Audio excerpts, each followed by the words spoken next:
In 1989, Japan's Shinkansen bullet train had a problem.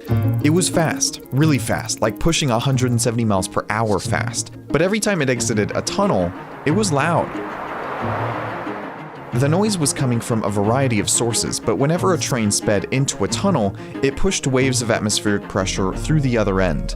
The air exited tunnels with a sonic boom that could be heard 400 meters away.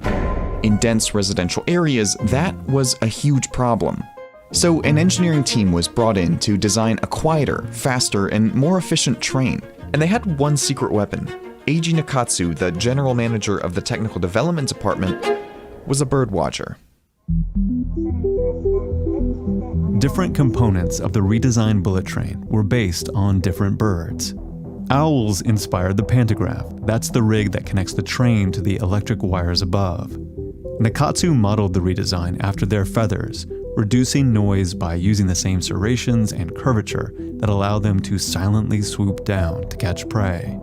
The Adelie penguin, whose smooth body allows it to swim and slide effortlessly, inspired the pantograph's supporting shaft, redesigned for lower wind resistance. And perhaps most notable of all was the kingfisher. The kingfisher is a bird that dives into water to catch its prey. The unique shape of its beak allows it to do that while barely making a splash. Nakatsu took that shape to the design table. The team shot bullets shaped like different train nose models down a pipe to measure pressure waves and dropped them into water to measure the splash size. The quietest nose design was the one modeled most closely after the kingfisher's beak. When the redesign debuted in 1997, it was 10% faster, used 15% less electricity, and stayed under the 70 decibel noise limit in residential areas. And it did all that with the wings of an owl, the belly of a penguin, and the nose of a kingfisher. There's a name for design like this. It's called biomimicry. The people who design our world usually never take a biology class, believe it or not. So they're novices in how the world works. That's Janine Benyus. Back in 1997, she wrote the book that coined the term biomimicry. It told the story of the innovations in computing, energy, and health that were inspired by structures in the natural world. Stick like a gecko, compute like a cell, even run a business like a redwood forest.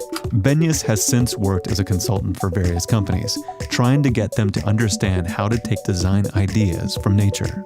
That might mean studying prairie dog burrows to build better air ventilation systems, mimicking shark skin to create bacteria-resistant plastic surfaces for hospitals, or arranging wind turbines in the same drag-reducing pattern that schools of fish swim in.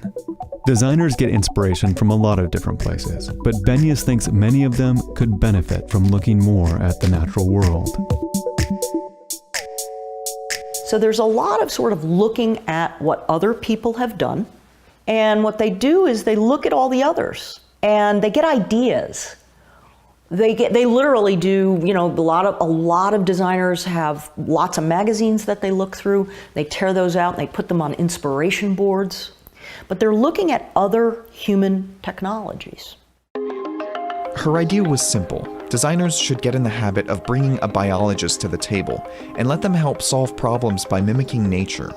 And there are three main ways they can do that. You can mimic its form or its shape.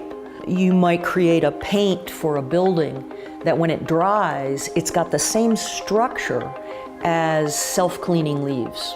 Lotus leaves are notoriously great. They let rainwater clean the leaf because they have these bumps, and the rainwater balls up on the bumps and then it pearls away the dirt.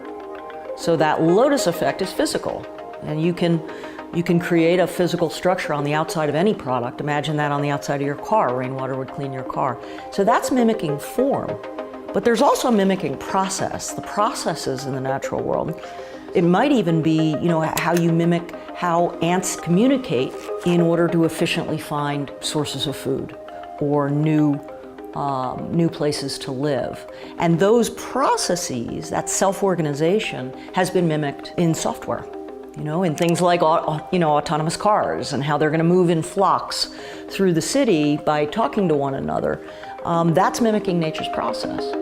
And then you jump up to the level of mimicking whole ecosystems, right? There's a thing called, that's a buzzword right now that's really hot, called the circular economy, which is essentially, industry saying, there should be no such thing as a byproduct in our manufacturing facility that goes to landfill. It should be used by something else, right? And at the end of a product's life, that product should be upcycled into something else. It's being called the circular economy. Ecosystems do that really, really, really well. You've got a log on the forest floor, and those materials move up into the body of the fungus that eats it. Those materials move up into a mouse, and that mouse material moves up into a hawk, right? And if you think about that as what we'd like to do with local materials being upcycled constantly in our cities, for instance, those ecosystem lessons are really big for us. And that's the end goal for biomimetic design, making products, systems, and cities functionally indistinguishable from the natural world. Life has been around on Earth for 3.8 billion years, and what designers are starting to realize is that is a lot of research and development time. The people who design our world have a lot to learn from the natural world. All they have to do is take a look.